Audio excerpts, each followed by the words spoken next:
भारत माता की वंदे वंदे छत्रपती शिवाजी महाराजांचा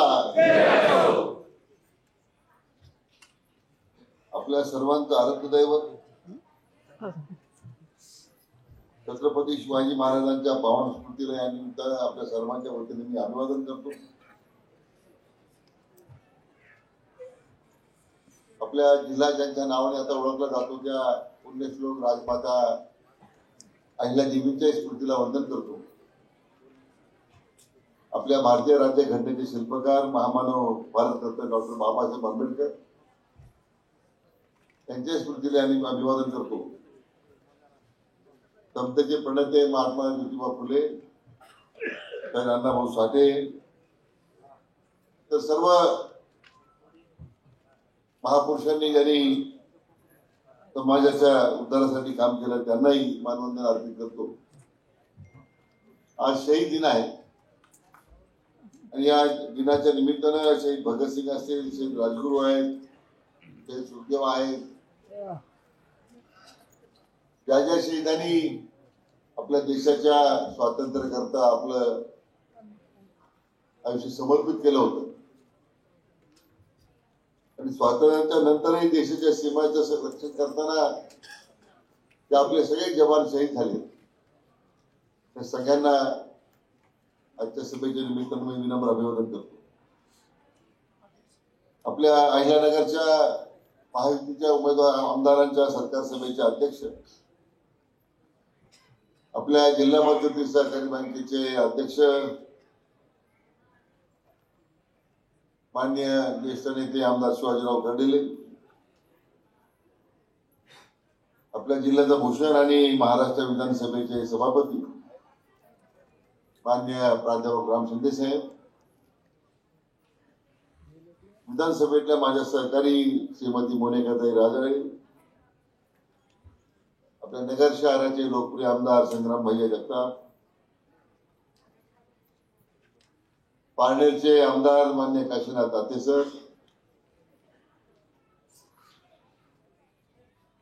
श्रीगोंद्याचे आमदार सन्माननीय विठ्ठलरावजी लंके, श्रीगोंद्याचे आमदार सन्माननीय विक्रम भैया पासपुते,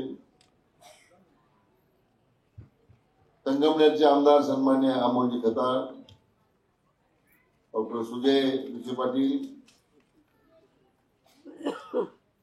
भारतीय जनता पक्षाचे जिल्ह्याचे अध्यक्ष माननीय दिलीपजी भारसिंग, आपले उत्तरेचे अध्यक्ष सन्मान नितीनजी तिरकर, राष्ट्रवादीचे जिल्ह्याचे अध्यक्ष माननीय अशोकराव सावंत, शिवसेनेचे जिल्हा प्रमुख माननीय बाबूसाहेब तायरवाले, दुसरे जिल्हा प्रमुख माननीय अनिल शिंदे, भारतीय जनता पक्षाचे शहर जिल्हा अध्यक्ष माननीय अभय जागरकर, माननीय विनायकराव देशमुख, आरपीआयचे सन्माननीय सुनीलजी साळवे, युवा नेते आणि या सत्कारासाठी ज्यांचा विशेष पुढाकार राहिला माननीय अक्षयदादा कर्डिले, सर्व उपस्थित महायुतीचे पदाधिकारी, उपस्थित सर्व बंधू भगिनी, पत्रकार आणि उपस्थित मित्र, वेळ बराच झालेला आणि त्यामुळे फार विस्तारानं भाषण काढण्याची या ठिकाणी मला वाटतं आवश्यकता नाही। माझ्या अगोदर सर्वच आमदारांनी आपल्या भावना व्यक्त केल्या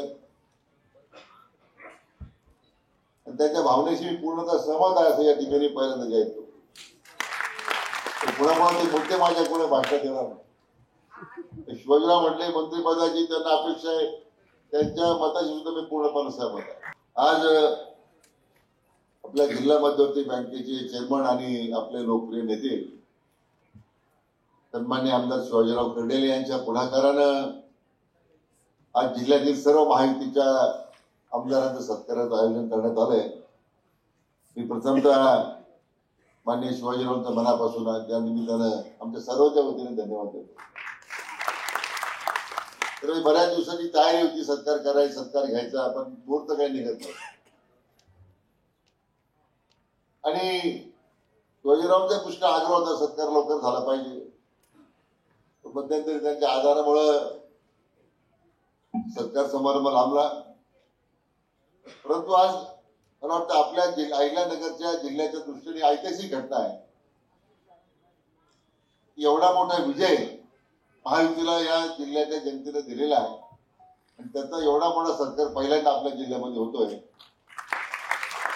म्हणजे आशुतोष दादा काळे त्यांनी मला फोन केला, त्यांच्या गोबरगाव कारखान्याचा सांगता समारंभ आहे. रामटेंचा मला फोन आला, कारण भंडारदऱ्याला त्या ठिकाणी आदिवासी समाजाचा उत्सवाचा कार्यक्रम आहे. महिला बाल कल्याण विभागाच्या मंत्री आदिती तटकरे अकोल्याला आलेले आहेत. त्यामुळे आज जरी ते दोन्ही आमदार गैरहजर असले, परंतु त्यांच्या काही अडचणीमुळे ते गैरहजर राहिले. परंतु एवढ्या मोठ्या प्रमाणामध्ये आज सर्व महायुतीचे आमदार या ठिकाणी उपस्थित आहेत. आपल्या जिल्ह्याच्या जनतेनं विधानसभेमध्ये जो कौल दिला, मला वाटतं तो न भूषो न भविष्यती अशा प्रकारचा निर्णय जिल्ह्याच्या जनतेने, निकाल जिल्ह्याच्या जनतेने महायुतीला दिलेला आहे.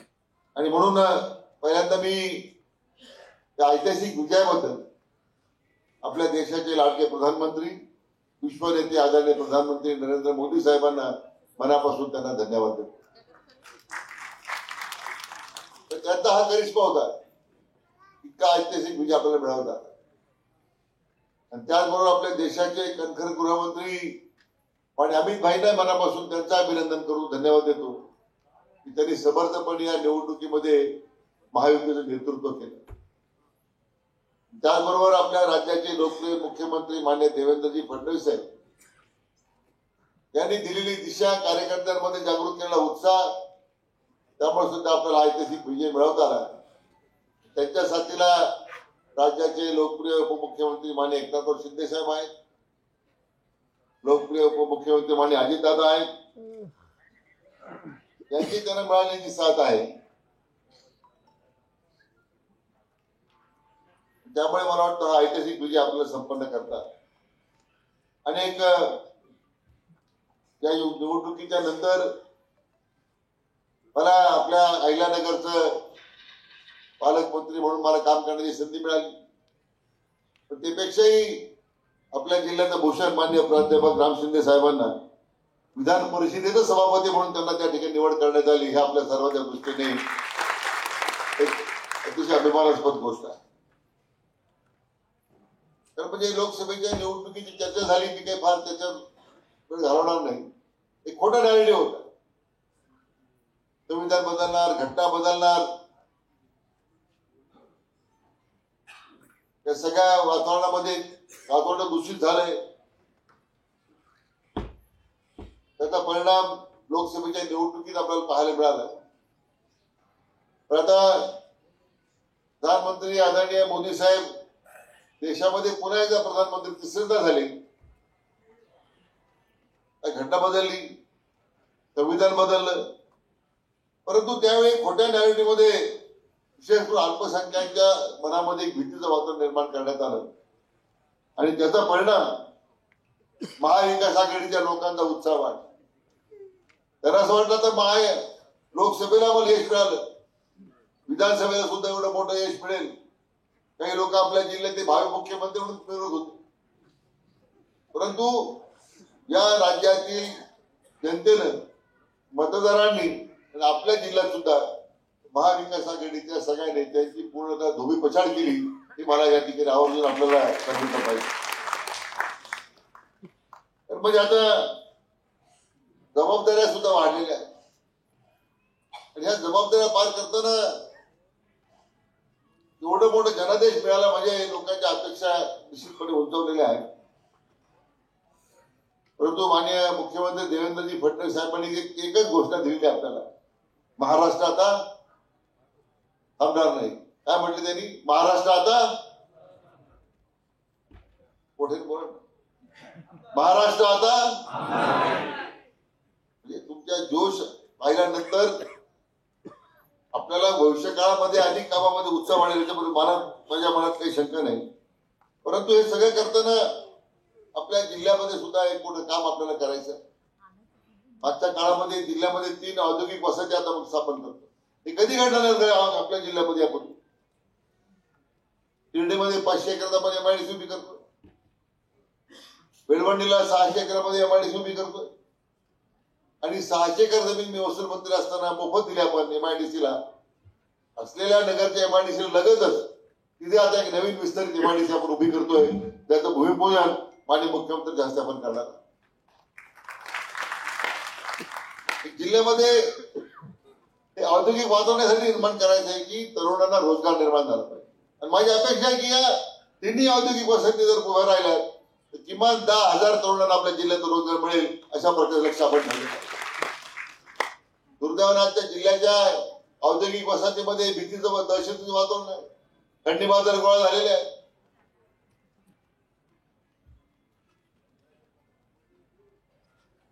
परप्रांतीयांना अधिक प्राधान्य नोकरी मिळत आहे. म्हणून आता पुढच्या आठवड्यामध्ये मी सगळ्या उद्योजकांची मीटिंग बोलवलेली आहे की पहिलं प्राधान्य या उद्योगामध्ये आपल्या स्थानिक भूमिपुत्रांना दिलं पाहिजे अशा प्रकारचे आपण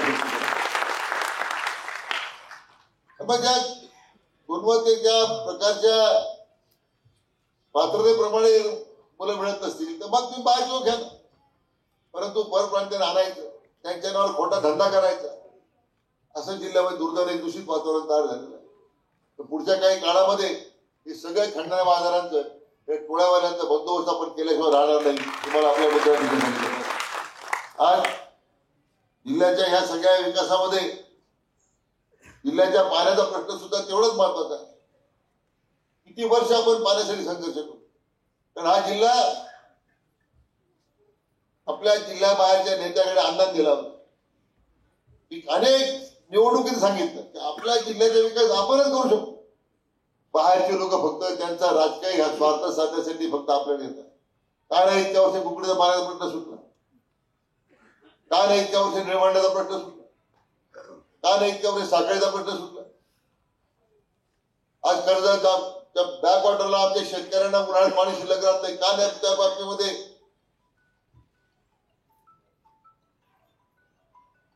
शेजारच्या जिल्ह्याच्या लोकांनी पुढाकार घेतला?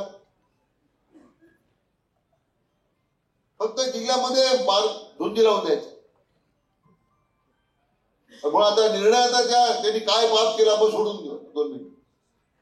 पण आता प्राधान्यानं डॉक्टर सुजयनी जो प्रयत्न केला साखळीच्या योजनेच्या संबंधामध्ये त्यावेळी अनेक लोकांनी त्याच्यावर भाषण केली.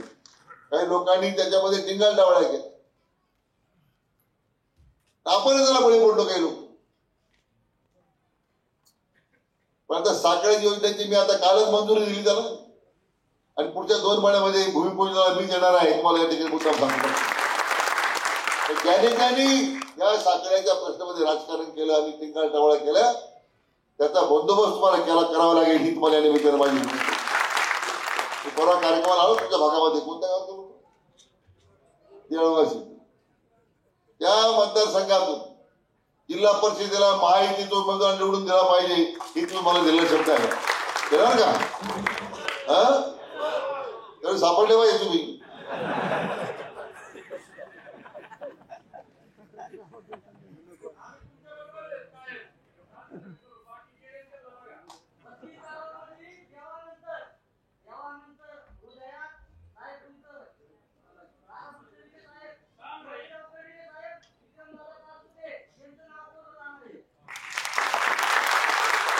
म्हणून आपली जी कमिटमेंट आहे आदरणीय खासदार साहेबांनी, स्वप्नबाला विखे पाटील साहेबांनी, डॉक्टर सुजयने बऱ्याच मेहनत घेतली. पाणी उपलब्ध अधिकारी सांगत होते पाणी उपलब्ध केलं. कुकडीचं सुद्धा पाणी आपल्या जिल्ह्यात किती लोकांना मिळतं. प्रत्येक वेळी संघर्ष करावा लागतो. कारण मुळात कुकडी कालवा जो 1800 क्युसेकचा डिझाईन केला होता आज 1200 क्युसेक सुद्धा पाणी येतं. तुम्ही अधिकाऱ्यांना सूचना दिल्या पुढच्या 3 महिन्यामध्ये कुकडीची क्षमता जी आहे ती पुन्हा प्रस्थापित करून 1600 क्युसेकचा आपण कालवा करतोय. कालव्याची उंची वाढवतो आपण आणि शेवटच्या कर्जतच्या पुढच्या भागापर्यंत पाणी जाईल. पीडीएन मार्फत पाईपद्वारे पाईप डिस्ट्रीब्युशन नेटवर्क कार्य आता ठेवायचे ना आपल्याला.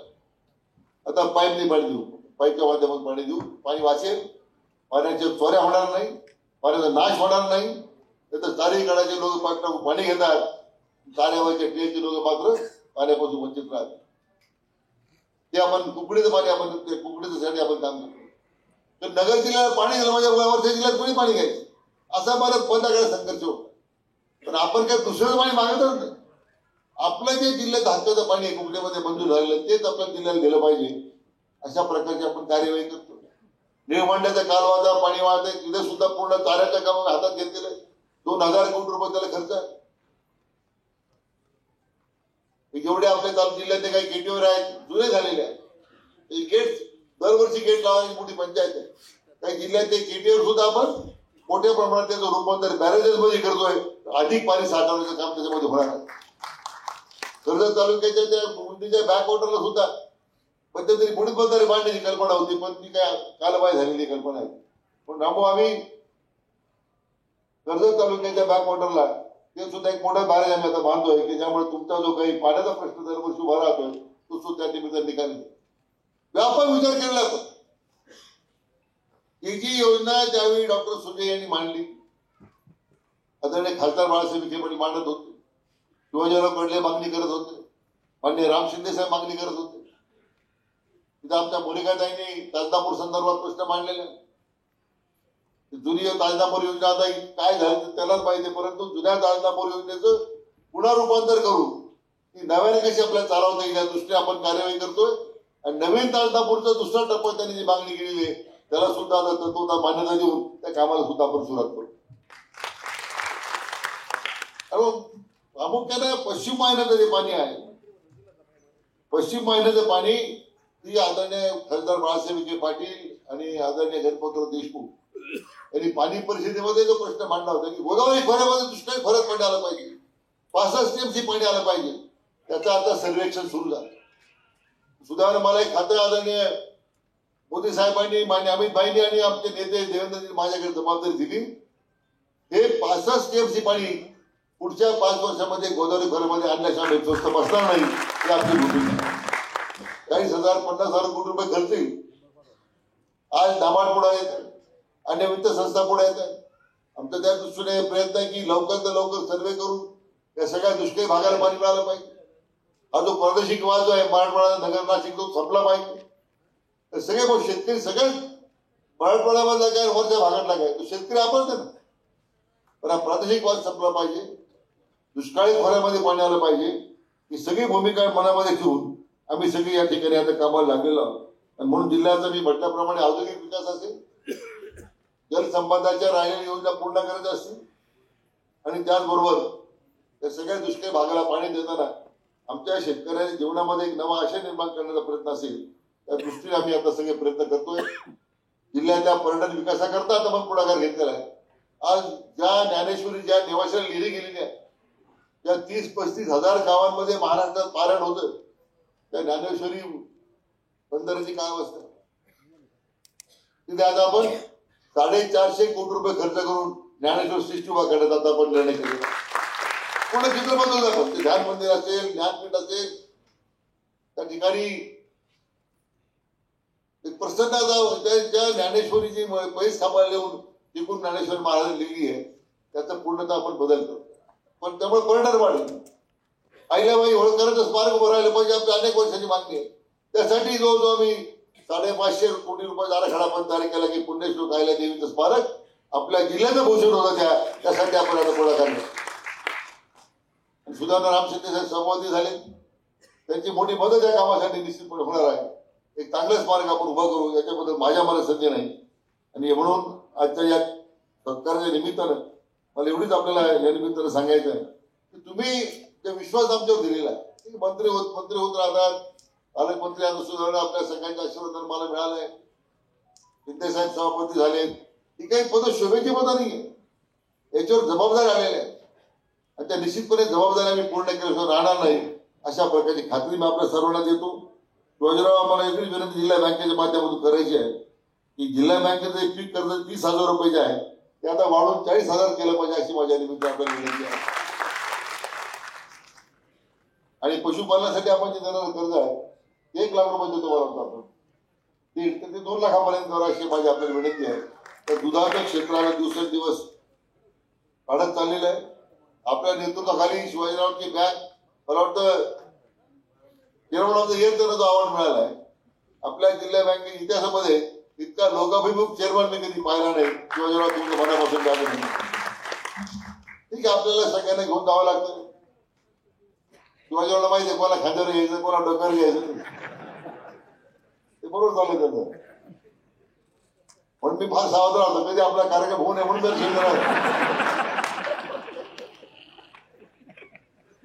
पण ते बरंच माणूस आहे.